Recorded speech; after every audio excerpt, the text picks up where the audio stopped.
हरे कृष्णा। श्रीमद् भागवत गीता अध्याय 7 श्लोक नंबर 25।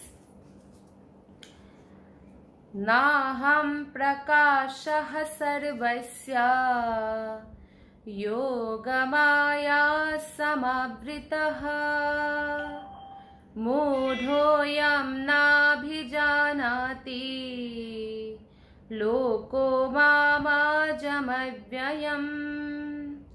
नाहं प्रकाश सर्वस्य योगमाया समावृतः मूढोऽयं नाभिजानाति लोको मामजमव्ययम्। अनुवाद और तात्पर्य श्रील प्रभुपाद के द्वारा। श्रील प्रभुपाद की जय। अनुवाद। मैं मूर्खों तथा अल्पज्ञों के लिए कभी भी प्रकट नहीं हूँ। तो भगवान श्री कृष्ण कह रहे हैं कि जो व्यक्ति मूर्ख है, यानी जो व्यक्ति भगवान की भक्ति में लगा हुआ नहीं है, तो उनको मूर्ख कहा गया है। और अल्पज्ञ किसको कहा गया है? हम लास्ट श्लोकास में पढ़ा है, भगवान ने कहा है वो अल्पज्ञ है जो भगवान को निराकार मानकर पूजते हैं, या वो भी अल्पज्ञ है जो कृष्ण के शरण में न जाकर देवी देवताओं को सिर्फ पूजते हैं। तो उन लोगों के सामने भगवान कभी प्रकट नहीं होते। उनके लिए तो मैं अपनी अंतरंगा शक्ति द्वारा आच्छादित रहता हूँ, अतः वे यह नहीं जान पाते कि मैं अजन्मा तथा अविनाशी हूँ। यहाँ तक कि भगवान जब प्रकट भी होते हैं ना, तो भी जो अल्पज्ञ लोग हैं या बुद्धिहीन मनुष्य है, यानी जो नास्तिक है, और अल्पज्ञ मतलब जो आध्यात्मिक थोड़ा बहुत तो जानते हैं लेकिन कृष्ण को भगवान के रूप में नहीं जानते, तो उनके सामने वो प्रकट अवस्था में भी जो है माया द्वारा, जो अपना योग माया उसके द्वारा आच्छादित रहते हैं, जिसके कारण वो लोग सोचते हैं कि भगवान शायद कोई भगवान कृष्ण के बारे में सोचते हैं कि मनुष्य है या बहुत बड़े जादूगर है, शक्ति संपन्न व्यक्ति है। तो इस प्रकार से वो लोग भगवान को सोचते हैं। तात्पर्य श्रील प्रभुपाद के द्वारा। श्रील प्रभुपाद की जय। यह तर्क दिया जा सकता है कि जब कृष्ण इस पृथ्वी पर विद्यमान थे और सबों के लिए दृश्य थे, तो अब वे सबों के समक्ष क्यों नहीं प्रकट होते?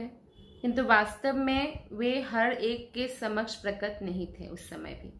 देखिए, दुर्योधन को ये ज्ञान नहीं था और ये विश्वास नहीं था कि परम पुरुषोत्तम सर्वशक्तिमान भगवान स्वयं कृष्ण ही है जो पांडवों के साथ है। नहीं पता था, अब प्रकट अवस्था में थे। कंस को भी इसका जो है संपूर्ण ज्ञान नहीं था, और साधारण बालक समझकर वो मारने के लिए भेजते रहते थे कोई ना कोई असुर, बल्कि हर असुर मारा गया।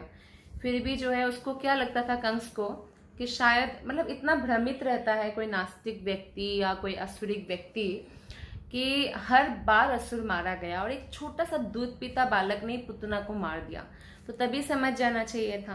लेकिन आसुरिक प्रवृत्ति के होने के कारण क्या समझा, इतने असुर मारे जाने के बाद भी क्या समझा कि शायद उनके टेरिटरी में जाते हैं ना, मतलब कृष्ण जहाँ रह रहे हैं वृंदावन में, वहां पे असुर लोग जाते हैं, तो कुछ कृष्ण टेक्निक खेलता होगा, तो इसलिए मर रहे हैं मेरे असुर लोग। लेकिन अगर मैं अपने टेरिटरी में अपने जगह पे लाके मारूंगा तो ये मर जाएगा। तो फिर वो क्या प्रयास करते हैं, कृष्ण को वृंदावन से मथुरा लाने के लिए, और चांद और मुस्तिक जैसे पहलवान को तैयार रखते हैं। हाथी को भी शराब पिलाया जाता है ताकि हाथी ही कुचल दे। तो इस प्रकार से षड्यंत्र रचते हैं और सोचते हैं कि सामान्य बालक है, ऐसा सोचते हैं कंस, और अक्रूर को भेजते हैं, क्योंकि मालूम है कि ऐसे बुलाने पर तो नहीं भेजेंगे माता यशोदा और नंद बाबा, लेकिन अक्रूर जाएंगे तो आ जाएंगे। तो इस प्रकार से षड्यंत्र रचने पर खुद ही अपना जो है मृत्यु का एक्चुअली जाल बिछाते हैं। तो आसुरिक व्यक्ति के समक्ष भगवान तब भी प्रकट नहीं थे। जब कृष्ण विद्यमान थे, उन्हें भगवान रूप में समझने वाले व्यक्ति थोड़े ही थे। ऐसे कुंती महारानी को पता था, वो बल्कि रिश्ते में जो है कृष्ण की बुआ थी, फिर भी उनको मालूम था कि भगवान कृष्ण स्वयं भगवान है। तो ऐसे थोड़े ही लोगों को जो है पता था, जैसे जो भीष्म पितामह है उनको मालूम है। तो इस प्रकार से बहुत कम लोगों को ही पता था। जब कुरु सभा में शिशुपाल ने कृष्ण के सभा अध्यक्ष चुने जाने का विरोध किया तो भीष्म ने कृष्ण के नाम का समर्थन किया और उन्हें परमेश्वर घोषित किया। भीष्म को पता था इसलिए। जबकि आप देखिए, जब कुरु सभा में, कोई भी सभा में सभा का अध्यक्ष उनको चुना जाता है जो सबसे अग्रगण्य व्यक्ति होता है, और सब जो भी उपस्थित व्यक्ति थे, खासकर भीष्म भी थे और भी ऋषि मुनि थे, तो उन लोगों के सामने जब ये प्रस्ताव रखा गया कि कृष्ण ही सभा अध्यक्ष है, तो किसी ऋषि मुनि ने विरोध नहीं किया, क्योंकि उनको मालूम है कृष्ण की स्थिति।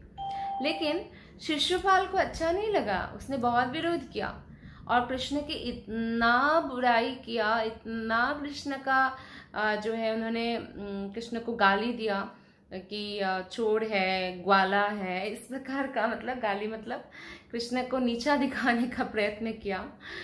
तो तब भीष्म को बहुत क्रोध आया कि क्योंकि भीष्म जानते हैं कि भगवान श्री कृष्ण भगवान है, तो भीष्म ने घोषित कर दिया कि भगवान कृष्ण ही परमेश्वर है, ऐसे घोषित कर दिया। इसी प्रकार पांडव तथा कुछ अन्य लोग उन्हें परमेश्वर के रूप में जानते थे, किंतु सभी ऐसे नहीं थे, इतना भाग्यवान नहीं थे सभी। अभक्तों और सामान्य व्यक्ति के लिए वे कभी प्रकट नहीं थे। इसलिए भगवत गीता में कृष्ण कहते हैं कि उनके विशुद्ध भक्तों के अतिरिक्त अन्य सारे लोग उन्हें अपनी तरह समझते हैं। तो जो भगवान के विशुद्ध भक्त, जो अनन्य भक्ति करते, कैवल्य भक्ति करते, कृष्ण की भक्ति केवल, तो वो लोग जो है कृष्ण के प्राकट्य के समय भी प्रकट रूप में कृष्ण को समझते थे। लेकिन बाकी जो लोग हैं वो कृष्ण को अपने जैसा ही मनुष्य ही मानते थे। इसलिए इसमें कोई हैरान होने वाली बात नहीं अगर प्रेजेंट एज में, क्योंकि उस समय तो कृष्ण प्रकट थे तब भी लोग ऐसा मानते थे, और प्रेजेंट एज में अगर कोई ऐसा बोले जो नास्तिक है या अल्पज्ञानी है, तो ये हैरान होने की बात नहीं है।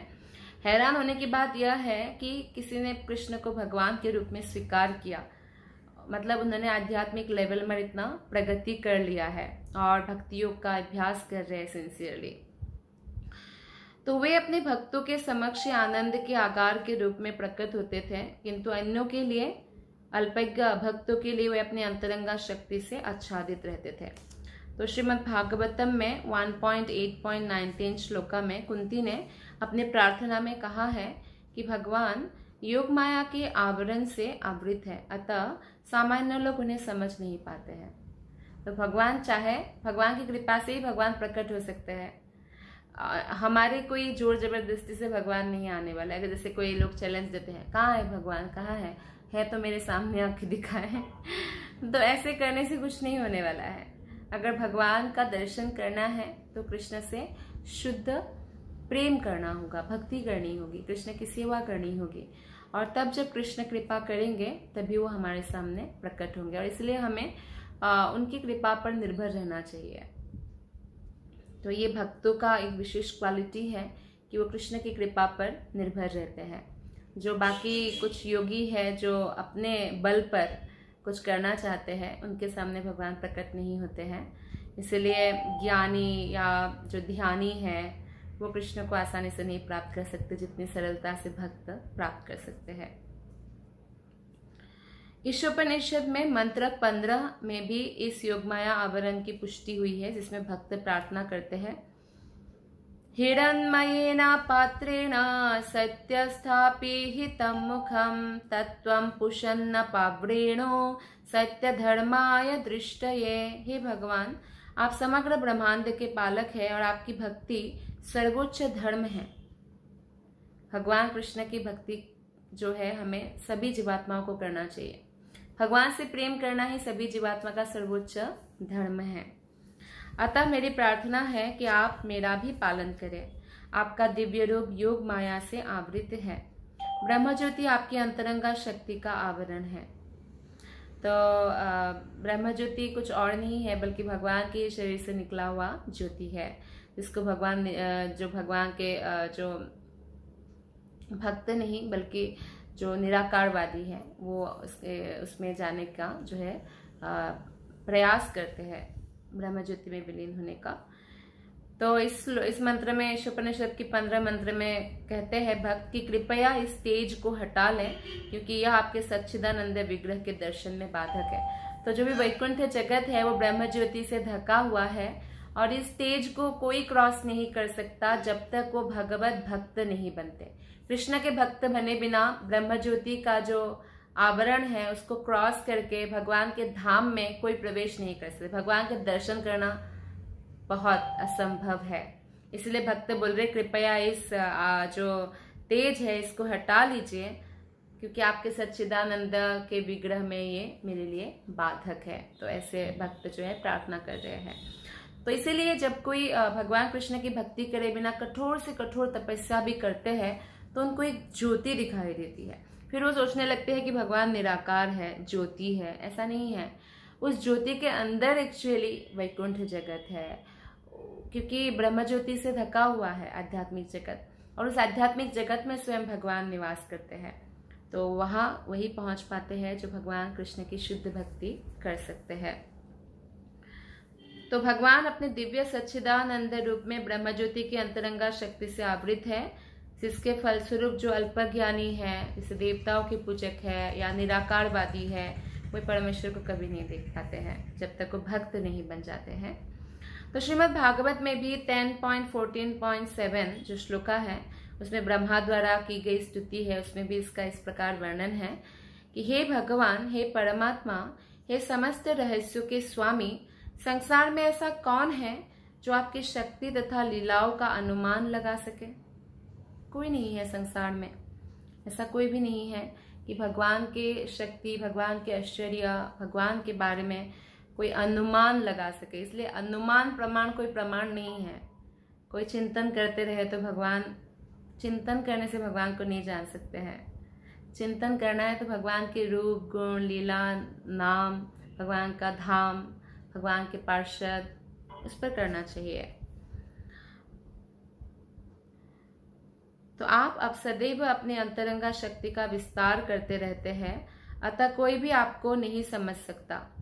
विज्ञानी तथा विद्वान भले ही भौतिक जगत की परमाणु संरचना का या कि विभिन्न ग्रहों का अन्वेषण कर ले, किंतु अपने समक्ष आपके विद्यमान होते हुए भी आपकी शक्ति की गणना करने में असमर्थ है। तो जो भौतिकतावादी, जो वैज्ञानिक है, वे भले ही गणना कर ले भगवान की, जो है भगवान ने जो सृष्टि किया है भौतिक जगत, उसमें जो ग्रह है या कोई रचना किया है, तो उसका भले ही रिसर्च थोड़ा बहुत कर ले, लेकिन भगवान की शक्ति की जो गणना है वो कोई भी करने में समर्थ नहीं है। भगवान की गुणों की गणना कोई नहीं कर सकते हैं। भगवान कृष्ण ना केवल अजन्मा है अपितु अव्यय भी है। वे सच्चिदानंद रूप है और उनकी शक्तियां अव्यय है। तो भगवान एक्चुअली भगवान के समान कोई नहीं है, भगवान से बढ़कर कोई नहीं है, और भगवान की शक्तियां जो है वो भी अनंत है। भगवान का कोई तुलना नहीं है, या भगवान की कोई भी समता नहीं कर सकते हैं। तो इसमें यही बताते हैं। Thank you. Hare Krishna. Next श्लोक पढ़ेंगे अब हमें अभी। श्लोक नंबर 26 फ्रॉम चैप्टर 7। वेदाहं समतीतानि वर्तमानानि चार्जुन भविष्याणि च भूतानि मां तु वेद न कच्छन। अनुवाद और तात्पर्य श्रील प्रभुपाद के द्वारा। श्रील प्रभुपाद की जय। अनुवाद। हे अर्जुन, श्री भगवान होने के नाते मैं जो कुछ भूतकाल में घटित हो चुका है, जो वर्तमान में घटित हो रहा है और जो आगे होने वाला है, वो सब कुछ जानता हूँ। मैं समस्त जीवों को भी जानता हूँ, किंतु मुझे कोई नहीं जानता। तो देखिए, भगवान श्री कृष्ण साफ साफ कह रहे हैं कि एक्चुअली भगवान श्री कृष्ण स्वयं भगवान है, और भगवान इस बात का घोषणा कर रहे हैं क्योंकि कृष्ण ही ऐसी घोषणा कर सकते हैं, कोई अन्य नहीं कर सकते। जितने भी अवतार है वो कृष्ण के अवतार है। विष्णु का भी विस्तार कृष्ण से है, देवता का विस्तार कृष्ण से है। इसलिए कई लोग जो बोलते हैं, अरे ये क्या बात हुई, कृष्ण ने ऐसे क्यों बोला कि मेरे शरण में आओ, मैं ही भगवान हूँ, ऐसे क्यों घोषणा किया, बाकी लोगों ने तो नहीं किया। बाकी लोगों ने इसलिए नहीं किया क्योंकि बाकी लोग ऐसा नहीं कह सकते ना, इसलिए कृष्ण कह सकते हैं, वो पूर्ण पुरुषोत्तम भगवान है इसलिए। तो उन्होंने बताया अर्जुन को कि अतीत में क्या हो चुका है, वर्तमान में क्या होने वाला है, और अभी और भविष्य में क्या होने वाला है। तो वर्तमान में भी अभी जैसे यहाँ पे कुछ हो रहा है या कहीं और हो रहा है, कृष्ण हर जगह मौजूद है, वो जानते हैं कहाँ क्या हो रहा है। तो सब कुछ जानते हैं, क्या घटित हो रहा है, क्या घटित हो चुका है, क्या होने वाला है। और सभी जीवों को, हम ऐसा नहीं सोचना चाहिए कि हम कहीं किसी कोने में है तो भगवान क्या हमें जानते हैं। सब जीवों को जानते हैं, हमारे हृदय में क्या इच्छाएं प्रकट हो रही है सब कुछ जानते हैं, इसलिए वो भगवान है, सर्वशक्तिमान है। लेकिन भगवान को कोई नहीं जानता। यहाँ पर साकारता और निराकारता का स्पष्ट उल्लेख है। यदि भगवान कृष्ण का स्वरूप माया होता, जैसा कि मायावादी लोग सोचते हैं कि अच्छा निराकार भगवान से ये मनुष्य रूप लेकर आए हैं और ये माया के अधीन है, तो फिर भगवान को भी जीवात्मा के भांति शरीर बदलना पड़ता ना, और विगत जीवन के विषय में सब कुछ भूल जाते। जैसे हमने शरीर बदला, पूर्व जन्म छोड़कर हम ये जन्म में आए, अभी इस जन्म से और दूसरा होगा, तो भूल जाते हैं ना जन्म के साथ। लेकिन भगवान के साथ ऐसा नहीं होता, क्योंकि भगवान इस प्रकार शरीर नहीं बदलते। कोई भी भौतिक देहधारी अपने विगत जीवन की स्मृति बनाए नहीं रख पाता, ना ही वो भावी जीवन के विषय में या वर्तमान जीवन की उपलब्धि के विषय में भविष्यवाणी कर सकता है। तो कोई भी जीवात्मा परफेक्ट नहीं होता भगवान की तरह। उनको तो जैसे कोई भी जीव को या मनुष्य को आप ये पूछिए कि आज के दिन 1 महीना पहले आप क्या कर रहे थे, तो वो नहीं बता पाएंगे, है ना। बता भी पाएंगे तो बहुत याद करना पड़ेगा, लाइक दैट। तो इसीलिए, और क्या भविष्यवाणी वो अपने आप के बारे में कर सकता है एज इट इज, जैसे कृष्ण कर सकते हैं? नहीं कर सकते हैं। या पूर्व जन्म में कहाँ जन्म लिया था, कितना जन्म लिया, क्या हुआ, कुछ नहीं याद रहता। अतः वो यह नहीं जानता कि भूत, वर्तमान तथा भविष्य में क्या घट रहा है। भौतिक कलमश से मुक्त हुए बिना वो ऐसा नहीं कर सकता है। भौतिक कलमश से मुक्त होना पड़ेगा, यानी भौतिक इच्छाओं से मुक्त होकर कृष्ण की शुद्ध भक्ति करना पड़ेगा, तब ऐसा संभव हो सकता है। जैसे कि भगवान के जो शुद्ध भक्त है, तो वो दूसरों के मन की बातें बहुत आसानी से जान सकते हैं, या वो त्रिकालज्ञ पुरुष बन जाते हैं। वो कई बार वो अपना जो है किसी का भी अतीत या वर्तमान या भविष्य वो देख सकते हैं। त्रिकालज्ञ पुरुष जैसे गर्ग मुनि है, जैसे व्यासदेव है, तो ऐसे। तो सामान्य मनुष्य से भिन्न भगवान कृष्ण स्पष्ट कहते हैं कि वे ये भलीभांति जानते हैं कि भूतकाल में क्या घटा, वर्तमान क्या हो रहा है, भविष्य में क्या होने वाला है। लेकिन सामान्य मनुष्य ऐसा नहीं जान सकते। चतुर्थ अध्याय में हम ऑलरेडी देख चुके हैं कि लाखों वर्ष पूर्व ये भागवत गीता का जो ज्ञान है, ऐसा नहीं है कि पहली बार अर्जुन को दिया जा रहा है। भागवत गीता का ज्ञान कृष्ण ने स्वयं बोला है कि उन्होंने सूर्य देव को, विवस्वान को दे चुके हैं।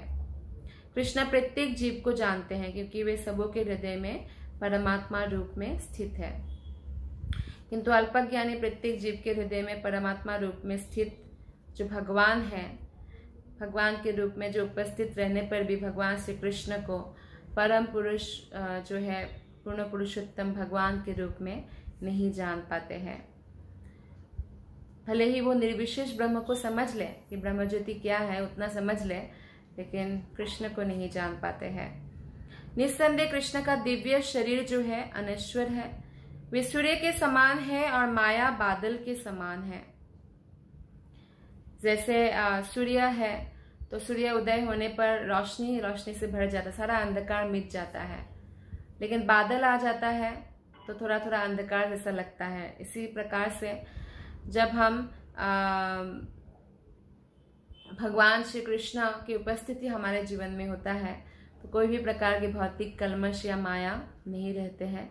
लेकिन अगर माया को हम जो है स्वागत करते हैं और कृष्ण का विस्मरण करते हैं, तो ऐसा होता है कि हम फिर भगवान की भक्ति में स्थित नहीं रह पाते हैं और सब कुछ जो है हम भौतिक दृष्टि से देखने लगते हैं। तो भौतिक जगत में हम सूर्य को भी देखते हैं, बादलों को भी देखते हैं और विभिन्न ग्रह नक्षत्रों को भी देखते हैं, जैसे ताराएं देखते हैं, तो बहुत ग्रह नक्षत्र है। तो आकाश में बादल इन सबों के अल्पकाल के लिए थक सकता है, किंतु ये आवरण हमारे दृष्टि तक सीमित होता है। सूर्य के मान लीजिए सूर्य उदय हुआ है लेकिन बादल आ गया, तो बादल इस प्रकार आता है, तो ये हमारे दृष्टि के कारण है, दृष्टि तक सीमित है। जैसे कि हमारा दृष्टि जो है बहुत सीमित है, अगर अंधकार है तो हमें दिखाई नहीं देता है, सूर्य के कारण ही दिखाई देता है। तो एक्चुअली सूर्य, चंद्रमा और तारे सचमुच थके नहीं होते, ये बादल के कारण होता है। इसी प्रकार जो है माया परमेश्वर को आच्छादित नहीं कर सकती है, क्योंकि परमेश्वर के दासी है, माया भी सेविका है। वे अपने अंतरंगा शक्ति के कारण ही कृष्ण स्वयं अल्पज्ञों के सामने दृश्य नहीं होते, प्रकट नहीं होते, केवल अपने शुद्ध भक्त के सामने कृष्ण प्रकट होते हैं। जैसा कि इस अध्याय के 3 श्लोक में कहा गया है कि करोड़ों पुरुषों में से कुछ ही सिद्ध बनने का प्रयत्न करते हैं और सहस्त्रों ऐसे सिद्ध पुरुषों में कोई एक भगवान कृष्ण को समझ सकता है। तो आप देखिए अभी भी पूरे विश्व को ले लीजिए कि कितने लोग आध्यात्मिक जीवन जीना चाहते हैं, और आध्यात्मिक जीवन जीने वाले लोग में भी कितने लोग हैं जो भगवान श्री कृष्ण को जानना चाहते हैं या कृष्ण की शुद्ध भक्ति करना चाहते हैं, तो बहुत कम है। भले ही कोई निराकार ब्रह्म या अंतर्यामी परमात्मा की अनुभूति के कारण सिद्ध हो ले, किंतु कृष्ण भावनामृत के बिना वो भगवान श्री कृष्ण को समझ ही नहीं सकता है। तो कृष्ण को समझने के लिए हमें कृष्ण भावना भावित ही बनना होगा। हम भले ही परमात्मा पर ध्यान लगाएं या ब्रह्म ज्योति में जाने का जो है प्रयत्न वो करें, लेकिन फिर भी हम जब तक कृष्ण के शरणागत नहीं होंगे कृष्ण को नहीं जान सकते हैं। इसलिए कृष्ण ने कहा भक्त्या माम अभिजानाते, तो केवल भगवान कृष्ण की भक्ति से ही हम भगवान को जान सकते हैं। यही श्लोक का तात्पर्य है। धन्यवाद। हरे कृष्णा।